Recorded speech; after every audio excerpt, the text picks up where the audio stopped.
But it wasn't just Bihar. Remember, he's been on a tour of 4 states, including Uttar Pradesh. By afternoon, he was in Kanpur. Posturing over Operation Sindoor, one aspect, but there are real lives also that were lost. And therefore, in Kanpur, first on the itinerary was to meet the wife of this young man, married barely 2 to 3 months. Shubham Dwivedi, Ashna Dwivedi. They were the first victim who the Pakistan-sponsored jihadists attacked, asking, "Are you a Hindu?" He said, "I am." He was shot dead. And then the series of other 25 men. All of this happened in front of Ashna. She was forced to watch it. She's been absolutely brave, incredible, I have to say, to be able to put out her story. And now, of course, living as a widow.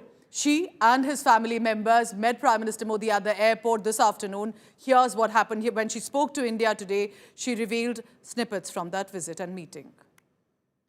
Well, yes, right now I'm standing with the wife of Shubham Dwivedi, who is in fact just met the Prime Minister Narendra Modi. Aishanya, what was the meeting all about and how are you feeling right now after meeting Prime Minister itself? Actually, he was just here to give us condolence and जितने भी देर उन्होंने हमसे बात करी, उन्होंने सिर्फ ये बोला कि ये पूरा देश और हम सब आपके साथ खड़े हैं। वो दुखी थे, उनके चेहरे से, उनके हाव भाव से समझ में आ रहा था। पापा के पास भी आके उनके कंधे पे हाथ रख के उन्होंने बोला कि हम सब खड़े हैं आपके साथ और ये लड़ाई हमारी यहाँ ख़त्म नहीं हुई है, ये लड़ाई और बड़ी है और चलेगी। पर्सनली उन्होंने मुझसे इस पूरी जो इंसिडेंट था उससे रिलेटेड पूछा कि क्या हुआ, कैसे हुआ, कितने बजे, सारी चीज़ें जो इन्फॉर्मेशन थी।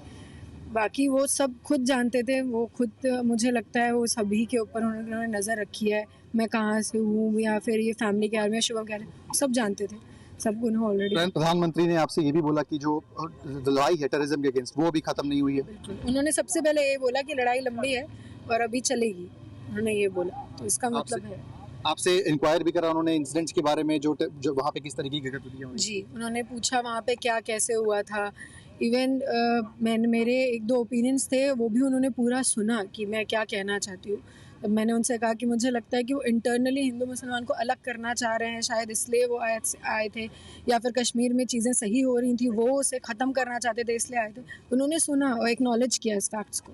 क्या बात अपने प्रधानमंत्री ने अपने आपके सामने इस पूरी बात सुन के रखी? उन्होंने कहा कि मुझे भी, मतलब हम सबको भी इस घटना से यही लगता है कि यही रीज़न थे उनके यहाँ पे इस तरीके से अटैक करने का, नहीं तो ये पहला टेरर अटैक है जहाँ पे धर्म पूछ के मारा जा रहा है। तो कैसे ये आपकी पूरी मीटिंग रही, कैसे देखती हैं इसको? भावुक पल है आपके लिए? बिल्कुल भावुक है, वो खुद भी बहुत भावुक थे और पूरे परिवार से मिलकर उन्होंने यही बोला कि पूरा देश आपके साथ आज खड़ा है।